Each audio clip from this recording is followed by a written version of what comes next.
Музиката треба секогаш да биде составен дел од нашето живење, впрочем составен дел од нашето секојдневие.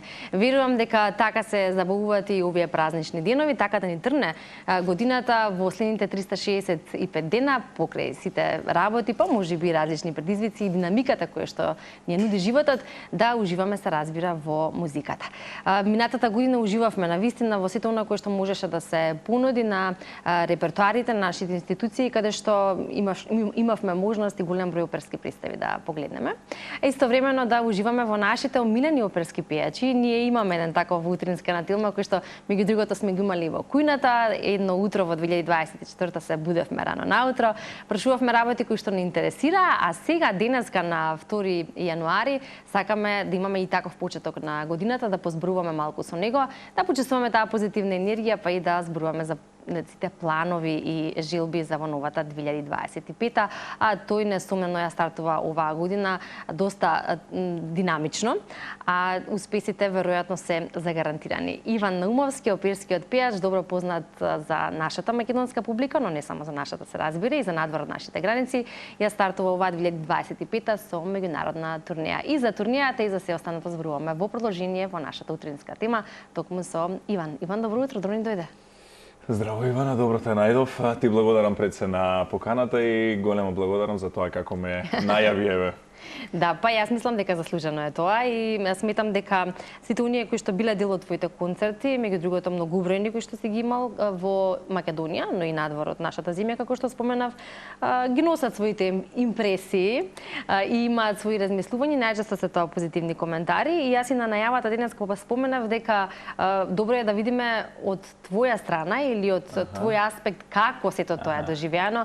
Ти сега дојде ова утро нели позитивно така за почеток на новата 2025 и велиш накратко си направив еден резиме како измина 2024 и колку всушност работи се случија, колку убави моменти се споделија, дека и голема вистина постои во тоа дека никогаш не треба да го сваќаме ниту животот, ниту секој ден здраво за готово, па веројатно низ твојот таков начин на живот, динамика, пеењето, сето она кое што е дел од твојот живот го сваќаш токму така, дека треба да се ужива во секој момент. Да, знаеш како, точно, во право си сега додека седев во кафетеријата, додека чекав тука пред да влезам во вашето студио, си реминисцирав малце во архива во овие сториња на Инстаграм, по социјални мрежи, на Фејсбук. Па најчесто тие може да не вратат назад. И си гледав уствари колку нешта ги имам забораено, што вау, моменти каде што си имам прекрасно чувствувано со другари, со колеги, во Виена бев, си ги видов другарите, си ги видов таму колегите, бев во Њујорк.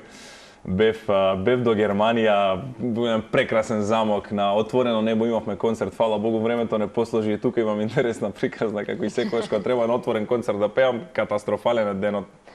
Секогаш врне така и дури се тресеме дали ќе се одржи концертот или не, но на крај некако чудо се отвора небото и се излегува најдобро што може. Знаеш како ја уште од дете сум тип што нема да заборавам, мајка ми ќе ми кажеше, треба да пишуваш домашна, што преш надвор со другарите. Треба одмори малце, чува енергијата, не ја давај толку на луѓе, ки ти треба. Но јас сум тип што безкомпромисно 100% се давам за луѓе и сакам да се дружам и сакам да шетам и да патувам и да прифаќам и настани концерти затоа што внатрешно имам некој чувство дека нешто пропуштам. Сега може тоа да му изгледа чудно на човек. Јас навистина сакам да Тоа до темпераментот, веројатно. До темпераментот, до карактерот едноставно. Сакам и да си го сочувам здравието, да си ги наполнам батериите, што се вели за да имам повеќе снага за некои следни проекти и затоа што сум вагал хороскоп, фала Богу, тоа многу добро знам да го балансирам, кога да дадам повеќе, кога да одземам малце вака, но сум човек генерално што многу сака да се дружи, сака луѓе во околината, и камера сака, фала Богу. И едноставно тоа ме тера, тоа ме влече да се дружам многу со луѓе, тоа ме влече во професијата да давам 200%. Секогаш вака луѓе ќе ми кажат, човече што направи, знаеш, на секаде си кај да се свртам си некаде, ама не можам, јас мислам дека имам чувство едноставно дека нешто пропуштам, не сакам миг, не сакам да пропуштам, не сакам моменти да пропуштам, не сакам дружби да пропуштам, затоа што знаеш и со колегите без разлика во која бранша, дали е во браншата на модата, дали е во браншата на шоу бизнисот, дали е во браншата на класичната музика, дали се студентите во прашање или колегите од факултетот за музичка уметност. Генерално се што ме обкружува му дава еден акцент на мојот живот во една многу позитивна смисла. Мојата матрица како човек едноставно како карактер е таква да мора да зграбиш се што ти нуди животот, затоа што не знам, подсвесно го имам сватено, знаеш, има една многу интересна реченица од мислам дека Платон ја има кажано, или Сократ. Сака паметно да се направам гјутнов може филозофите, но реченицата најважна, Да, суштината. Вели, кога ќе се родиме, човекот има два животи. Првиот пат е физички, нели, од кога ќе се роди, а вториот живот почнува од кога ќе сватиме дека имаме само еден живот. Односно треба да знаеме да го живаме тој живот, да се дадеме целосно без резерви на сцената, сите емоции кои што ги примаме.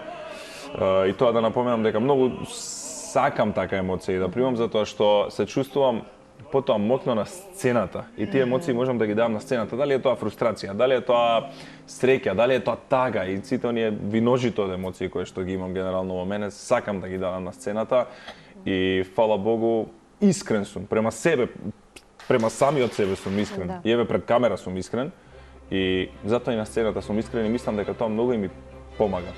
Да, и тоа апсолутно е енергија која што ја праќа публиката и на која што треба енергијата повторно да ја се врати назад преку начинот на изведба и она кое што остава силен впечаток и по кое што всушност публиката и памти, а реално публиката е таа која што дава највистинската оцена и од тука тоа е една убава размена на енергија која што апсолутно ја чувствуваат уметниците на сцената. Во контекст на ова кој што претходно го спомена дека не сакаш да пропуштиш миг, сакаш да си практично секаде и со секого за да може да биде животот така исполнет и квалитетен, но истовремено особено за професија како твојата, јас нема да те пресираме, веќе кажам веднаш бидејќи сме тука негде дека генерацијски. Особено во професија како твојата треба и одморот е апсолутно важен. И сега треба да се одвои време и за одмор. Значи на времено легнување, доволно часа сон. Како ако се искористува секој момент и се биде најчесто на повеќе места, што приватно, што професионално, каде и кога и како го балансираш тоа со останатото време кое ти е потребно за одмор? Така, тоа е многу прашање, Ивана. Декември ми беше, можеби најзаморен месец вака до сега, но не се жалам за тоа што себе сладки маки што би се рекло. Да. Себе настапи и химната изведов на многу познати настапи.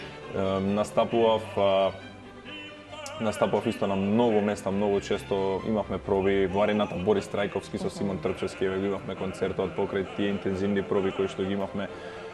Имавме една страшна одговорност со ансамблот Македонисимо и со останатите колеги да настапиме, да наполниме салата Борис Трајковски, да настапиме пред председателката, премиерот, поранешниот председател Ѓорѓе Иванов, македонската публика, знаеш, и требаше тука вака малку повеќе да се балансира.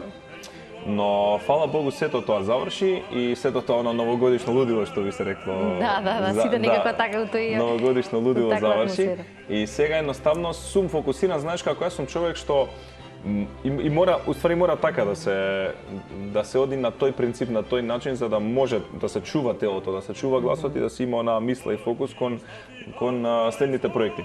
Да. Јас сум тип на човек што на пример кога ќе заврши некој проект по ударен од по-јака магнитуда, вака да кажам, го постирам на социјалните мрежи, се заблагодарувам на сите луѓе, си кажувам моите импресии од проектот, се заблагодарувам секогаш на публиката и оставам тоа позади себе, готово. Тоа е документирано, крај, нема што да се навраќам на тоа. И одма сум фокусиран према следните проекти. Да, ја веќе сум во фаза на проби за Австрија, за Германија, за Виена, за се тоа сега што ми следи во овој месец, затоа што 2 пати патувам натака. Едноставно секогаш гледам кон нината, учам од минатото, си го имам вака тука во себе, но секогаш гледам кон нината и сум фокусиран малце посталожен, да кажеме, пред одредени настапи, а сега имам еден важен настап, би сакал да напоменам, летам Да, тоа е нашата тема, да. Тоа е темата, Тоа е темата, да, и ќе те прашам и сакам да одвоиме време поточно да споменеме за тоа се што следува, сакав и малку да те вратам во минатото, иако нели после како велиш завршуваш со тоа и продолжуваш напред, но добро, ајде ќе како што почна ќе зборуваме за оно кое што следува, па после ќе се навратиме на оно кое што го остави најголем впечаток 2024. Значи, рековме стартуваш меѓународна турнеја 2025. Ти благодарам што во овој простор, 1-2 дена до твоето патување во сабота, каде што кога всушност тргнуваш, дојде сепак во утринска за да можеме и ова да го позборуваме. Ми спомена прилично динамично ќе биде патувањето, а имаш и настапи кои што те очекуваат, па може. Ќе почнам, на 4 јануари сега одам за Виена, каде што ќе имаме проба со колегите и одма одиме во Германија во едно прекрасно место. Не настапувам прв пат, втор пат евен ќе настапам таму во Wasserburg am Inn. Тоа се наоѓа во Бундесланд од Баерн. Многу едно сладко и интересно градче, вака како разгледница е. Нема да заборавам минатиот пат кога настапувавме, ќе кажам, мислам дека беше 2020 година јануари пред оној прв бран на ковид, каде што ништо не се знаеше, јас требаше да летам за Кореја, па тоа се откажа, ама да не се навраќаме сега на тие нешта. И имаше толку многу снег заврна, што ние не знаевме дали ќе стигнеме на концертот. И се будиме со аваријата и германците како германци го средија снегот. И стигнавме таму горе и местото каде што пренокувавме беше едно со преубав поглед едно место. Одма кога ќе излезеш, ја го гледаш градчето каде што настапуваме. Тоа е едно многу вака мало и сладко градче со една многу интересна средновековна сала. Ја има таа атмосфера, тој вајб, средновековен вајб го има градчето. И лежи целото на вода, обкружено е со вода, како една оаза како една зимска оаза беше тогаш, вака и сега еве ќе биде во средината. И прекрасно бевме од публиката примени, настапував со Дунав филхармонијата, каде што и сега ќе настапувам со Дунав филхармонијата и ќе си настапувам со еден многу мој добар личен пријател и диригент. Впрочем, сите проекти сега кои што ќе ги имам во Австрија и Германија, се со него, освен тие во Виена кои што ќе бидат со камерен оркестар, ќе настапувам со доста, па да кажам, предизвикувачки репертоар сега малце. И да напоменам дека првиот концерт на 6 јануари кој што ќе го дадеме на ово магично место почнува во 11 часот, значи предплан што би се рекло.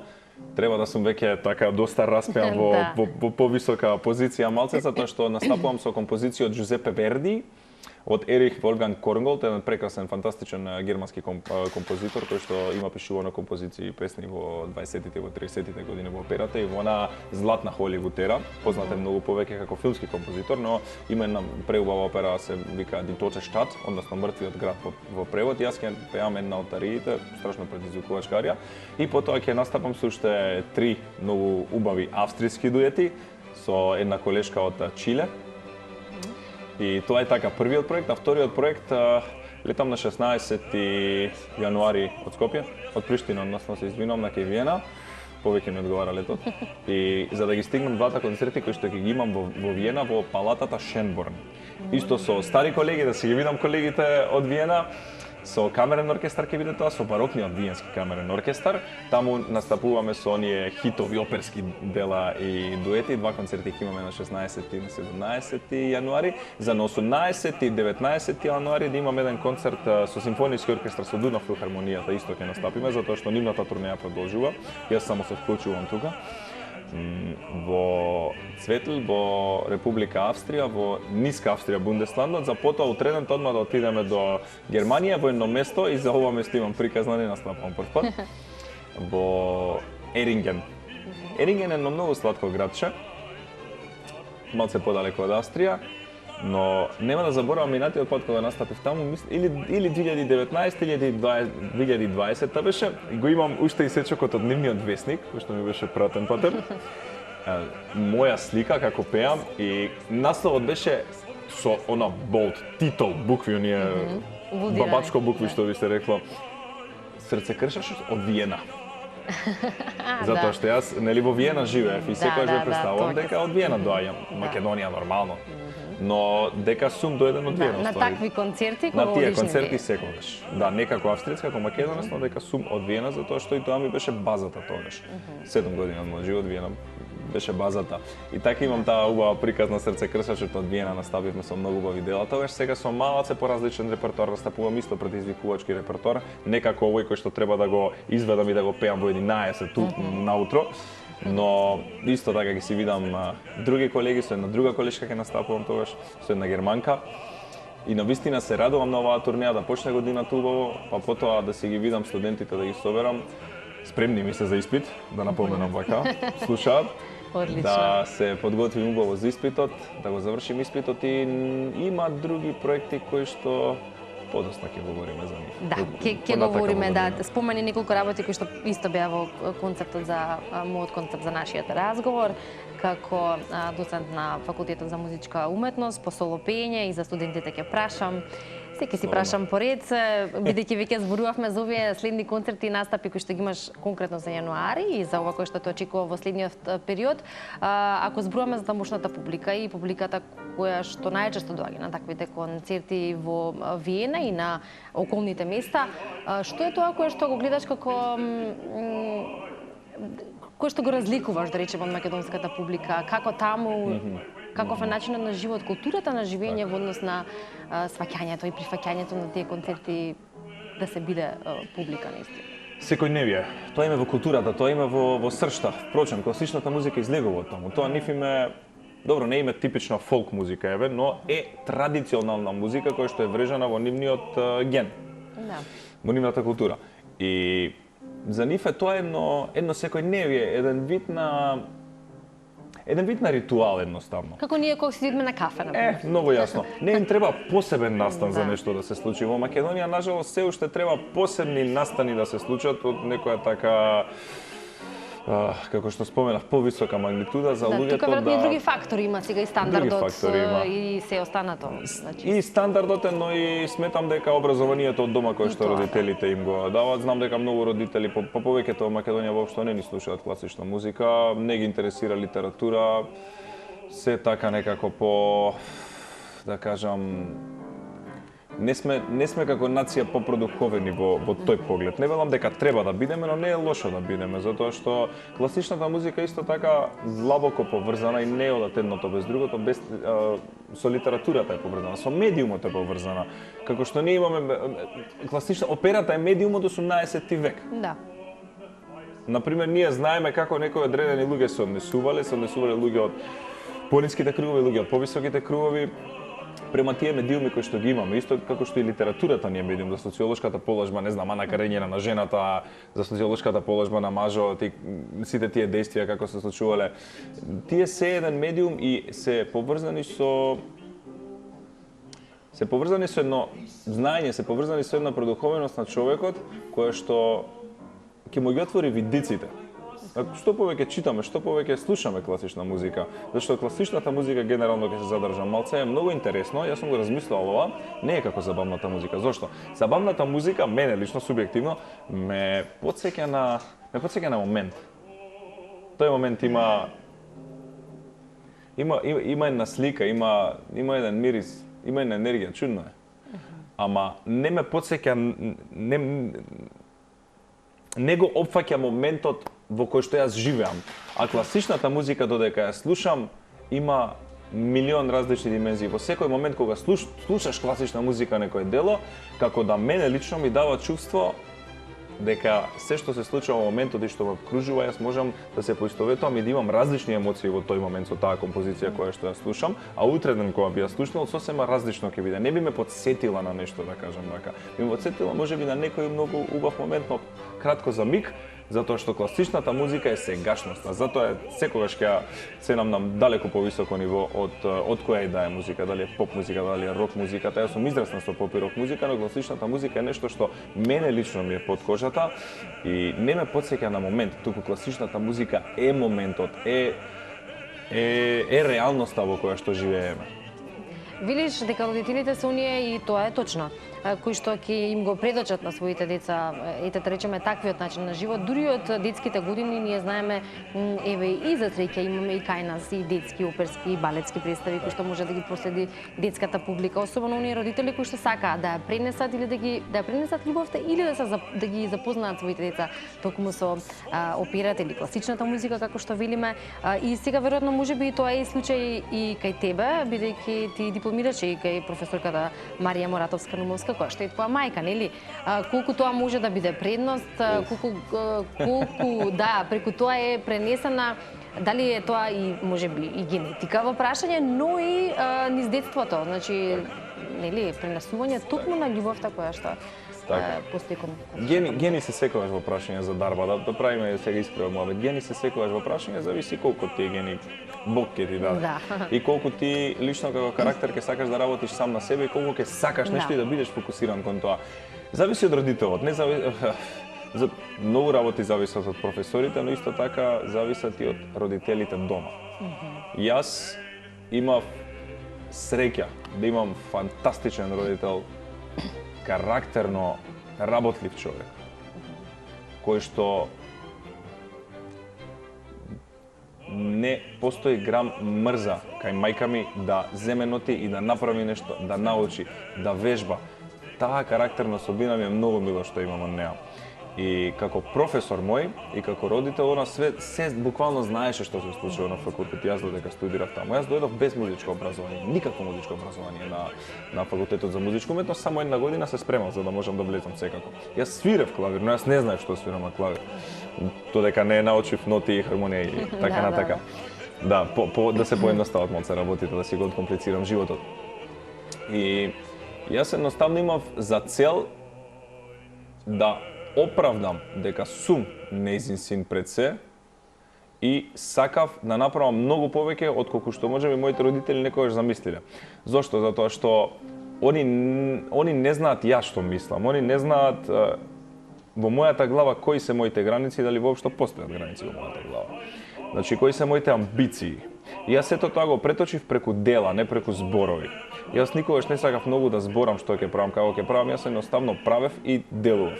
Мене не ми беше воопшто едноставно на почеток кога дојдов на факултетот за музичка уметност, но јас сакав музиката генерално и како наука за да се дадам себе си, за да вложам во самиот себе и време да вложам и напор да вложам за да ги стигнам останатите колеги, за да можам да се носам со останатите колеги сега, затоа што не доаѓам од музичка академија секако.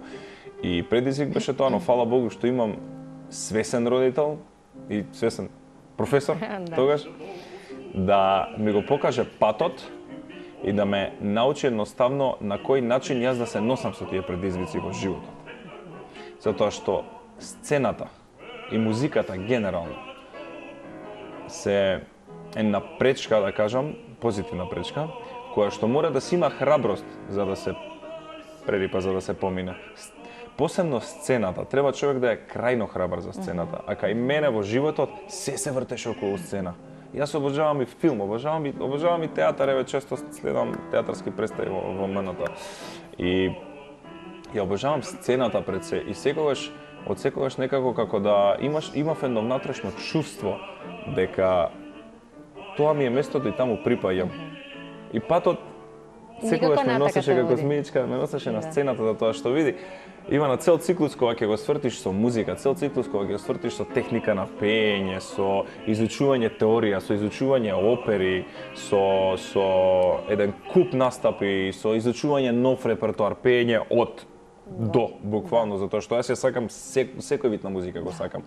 На крај сватив дека сцената најважното нешто, дали го имаш тој нерв, дали сакаш да бидеш на сцената, дали кај тебе се пали едно switch, онака, знаеш, он, кога ќе се стисне на единица и он си најднаш и на сцена си личност која што, како што споменав претходно, ги имаш сите тие емоции да ги дадеш, знаеш, но без потпора, без база, без добри професори, без родители кои што ќе те насмерат во тој правец да си го следиш својот сон, затоа што при тоа да бидат реални, нели, родителите? Да бидат реални, фала Богу. И моите родители секогаш ме поддржуваа, затоа не знам, кога не би ме поддржувале, дали би стигнал до тука, не знам. Знаеш, ама многу интересно што не можеме ние сами во животот.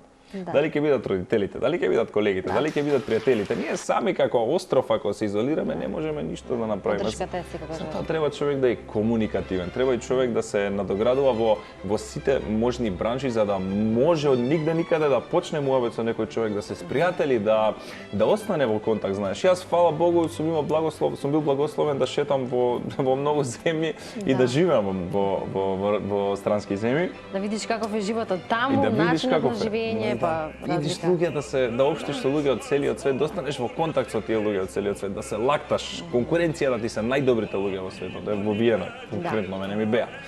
И да останеш во контакт со сите нив, затоа што никогаш не се знае патот каде ќе однесе, кој на кого може да му помогне, од кого можеш некоја корисна информација да извлечеш, знаеш, и секогаш кога си правиш пријатели, едноставно животот е многу поубав. Така е, велат човекот кој што има многу пријатели е богат човек. Прочитав повеќе интервјуа од тебе и во контекст, нека речам, нова кој што го спомена за тоа што значи сцената за тебе и колку си ти на сцената, всушност таму си друг ти, но сепак дел од вистинскиот ти, она кое што го прикажуваш на сцената, колку се пронаѓаш и идентификуваш во самиот момент или во одредената улога и како тоа сето се чувствува кај публиката. Публиката не можеме да ја излажеме, нели? Не може да се излаже публиката. И затоа или сакаш да бидеш на сцена, можеш, и тоа се гледа или не, и тоа е краткотрено. Во случајот таа енергија и флуид кој што го има, се гледа и се чувствува. Одговорноста е голема, меѓу другото. Кога се представуваш на еден таков начин кај публиката, која и да е, дали домашната или странската публика, а исто така, веројатно и чувството е поразлично кога настапуваш со врни професионалци, како што кај нас ако збориме за маестор Симон Трпчевски, она кое што стои во твојата биографија за делење на сцената во Виена со еден од непознатите баритони на сите времиња, тоа е Леончи, и многу други настапи. Како во тој момент себе си се штелуваш, да речеме, се мотивираш и дали постои, дали некогаш можеби, не знам, некое чувство на сумнеш дали тоа ќе биде како што треба, колку претходно подготовки те помагаат во сите тоа. Верувам дека тоа ќе сакаат гледачите да го слушнат, затоа што ова е фантастично прашање, многу убаво. Можеме да те гледаме на сцена, но тие работи не се толку познати. Види, знаеш како? Пееш преку ден и гледаш дека се ќе биде супер. Но се сомневаш дека ќе биде супер. Пееш пред представа, пред концерт.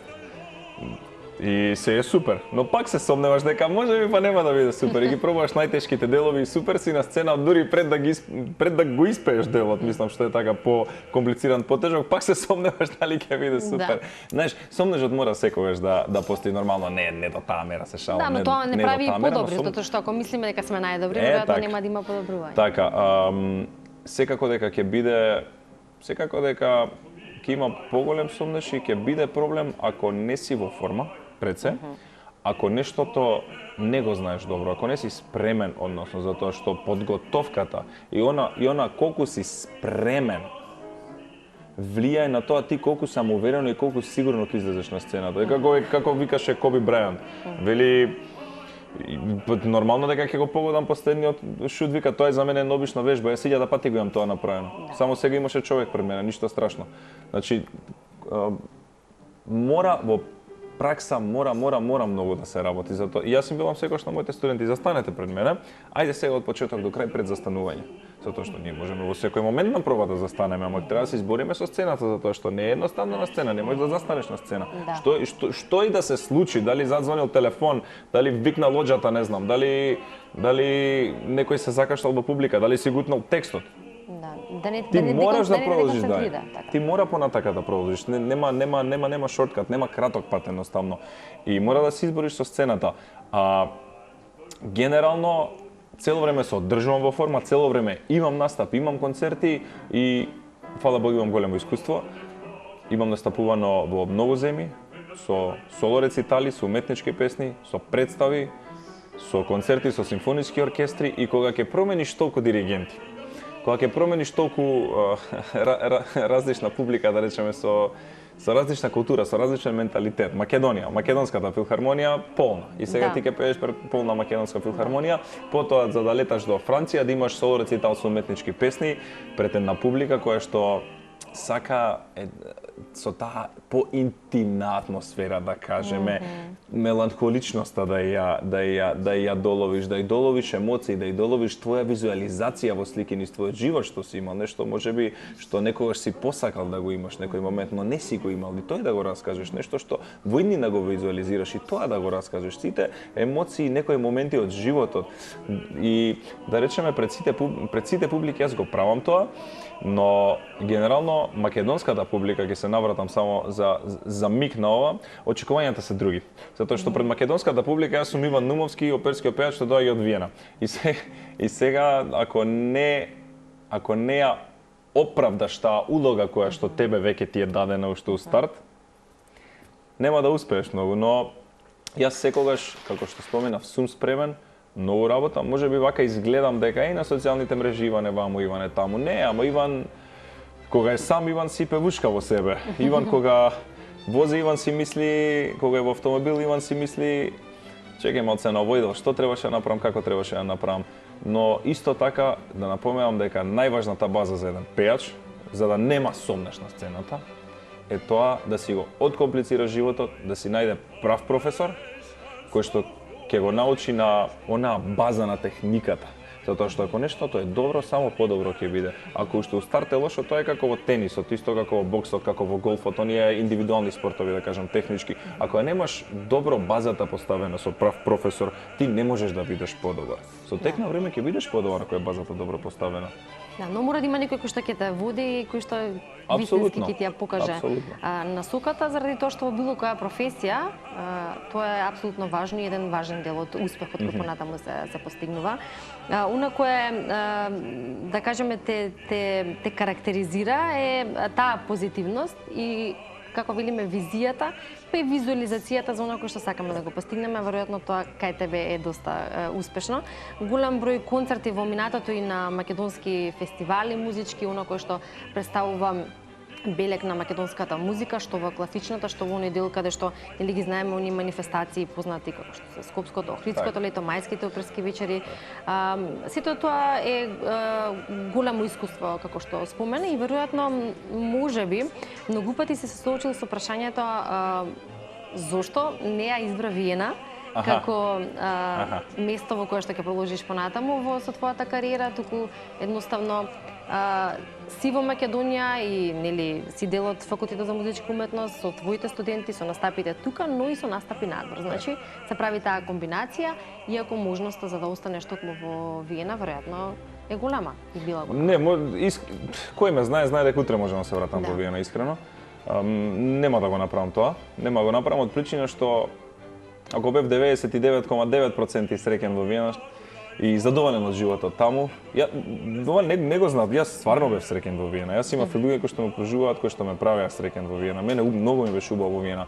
Но одлуката за Македонија генерално се базираше и рационална и емотивна одлука беше. Не може јас во Република Австрија да се будам во Виена, да ми е убаво така полно испланиран денот, а прво што ќе отворам да читам за Македонија и да гледам како се пријателите, да се слушам со моите родители цело време и што барам таму. Имав некое внатрешно чувство дека ќе тргнат работите на многу подобро, иако веќе беа добри, но знаев дека имаше многу голем простор за напредок кај мене во повеќе бранши, не само во браншата на класичната музика. Впрочем, јас многу сакав шоу-бизнисот, што е како дете кога бев. И тука некако се пронајдов, не сакајќи се случи, не дека јас го барав тоа, но визуализирав како што веќе спомена и ете се случи некако. Може не ми беше тоа целта, ми беше само една неостварена желба, да кажеме. Но правилната одлука ја направив, беше базирана 50-50 на рационалност и на емотивност, но исто така беше базирана дека не знам, некако го гледам, знаеш како, ќе бидам искрен, го гледам македонскиот народ со декади од кога постојам. Имам читано, имам гледано за маките на македонскиот народ и за една жална судбина која што не имаме, која што не е од вчера, туку векови траи системско уништување и некако како да се чувствувам дел од сето тоа.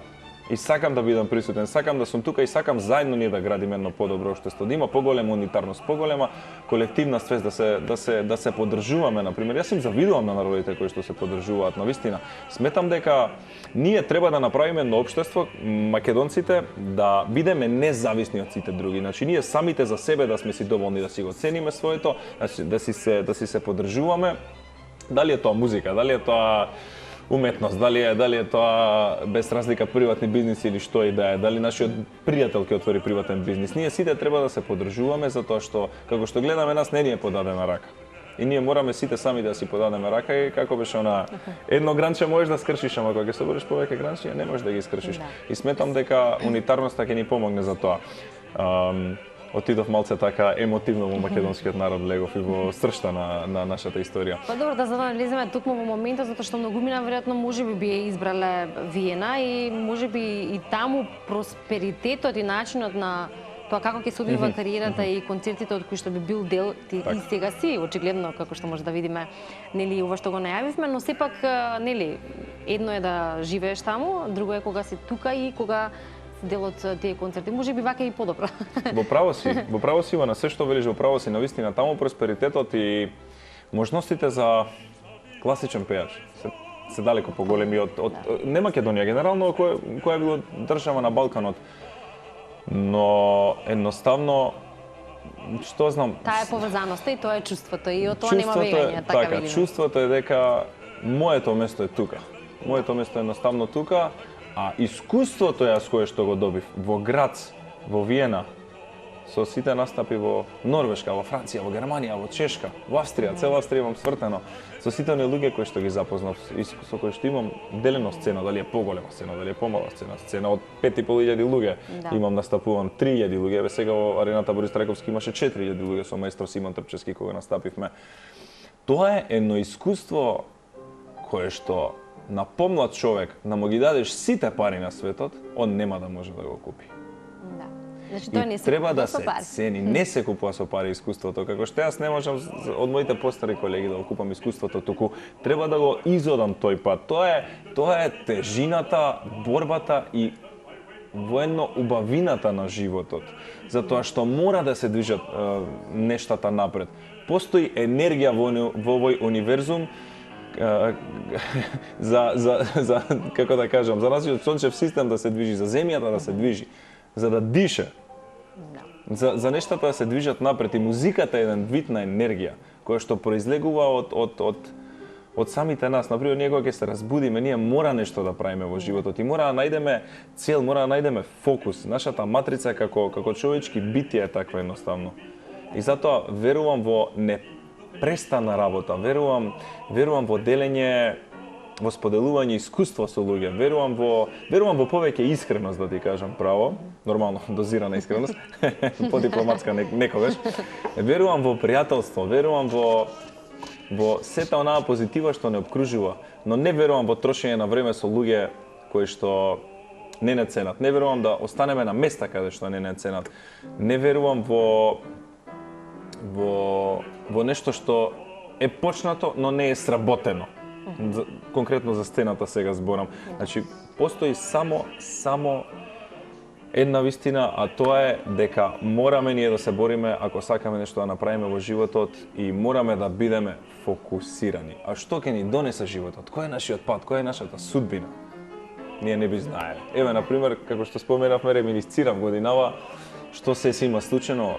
Јас толку настапи имам заборавено затоа што сум преокупиран, да кажеме, во моментов со нешто што следи, да речеме. Но така кога ќе од архива кога ќе видиш нешто, вау, со кои колеги јас се видов оваа година, со кои пријатели се навраќаш, што ти имаш споделувано со нив, не сцената, ти и после сцена, знаеш.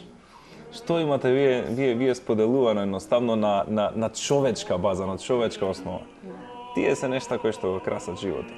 Така, Иван, не само што си одличен, но и познат како кај нас, така и надвор нашите граници оперски пејач и не само што македонската публика ужива во тоа на начинот на кој што ти го представуваш и го носиш на сцената, туку си одличен соговорник. Еве, поминавме повеќе од половина час разговор, многу работи нели ги споделивме со публиката, можеби дел од она кое што и не го знаевме, а тоа е ете токму и тоа сакавме да го постигнеме, но друга перспектива или како ти тоа го доживуваш, каков е начинот на живот. Имав и уште некои други прашања што се однесува до нели тоа како се одржува и самиот глас, како се постигнува сето тоа на сцената, но па и не мораме се да кажеме денеска, нели годината е пред нас, ние можеме и во некои следни прилики, иако верувам дека кога ќе се вратиш од оваа турнија, ќе имаме можност и тоа да го споделиме, па тогаш ќе имаме можност и повеќе за тоа да позборуваме.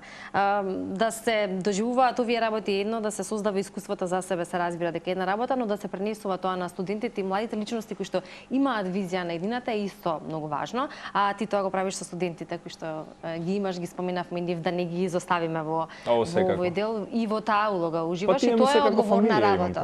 Тие навистина ми се како фамилија. Јас се гледам себе си преку нив се гледам. Например, јас кога имав 18, 19, 20 години и мене конкретно што ми фалеше и некако јас се обидувам да најдам начин, например, како да ги одговорам тие прашања, што конкретно им треба нив за да станат подобри во пењето, затоа што како рековме, ако основата е добра, они само подобри понатака во животот ќе бидат и секогаш ќе ми бидат мене благодарни. А еве да речеме што се вели еден ден и они ќе си имаат своји фамилии и скоро и ќе заборават што правеле, како правеле, но барем за миг ако можат да се присетат, професорот мене многу ми помогна во животот. Значи сум успеал, сум направил правилната работа. ќе биде доволен доказ дека тоа што го правиш е всушност правилното, а јас верувам несомнено дека е тоа така. Ти благодарам многу за времето и за тоа што беше дел од утринска на Тилман овој 2 јануари или втор ден од новата година. Ти посакувам успешна година, се разбира, успешна турнеја која што предстои и во следна прилика и со видео инсерти и со многу впечатоци, претпоставувам ќе имаме можност да се видиме. Ивана, ти благодарам јас од срце што ја стартувавме годинава многу убаво со едни многу убави прашања. Одговорите така подлабоки да кажеме. Да. Имав можност да кажам нешто што го немам кажано во други медиуми, прв пат и ти посакувам се најубаво. Им посакувам на гледачите на малите екрани среќна нова година, среќни празници. Пред се здравје ви посакувам затоа што ако си има здравје, си има се. Така е, и апсолутно ќе се согласам со тоа. Тоа е приоритет број 1 и на тоа апсолутно и треба да внимаваме. Ти посакувам и тебе исто така многу здравје и можеме да уживаме и уживавме во меѓувреме преку концертите, но во продолжение малку од настапот дали ќе го кажам добро, Дункел Роте Росен. Прекрасно. Дункел Роте Розен, темно-црвени ружи. Да, може да ужива нашата публика и со тоа. Ти благодарам.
Take counsel together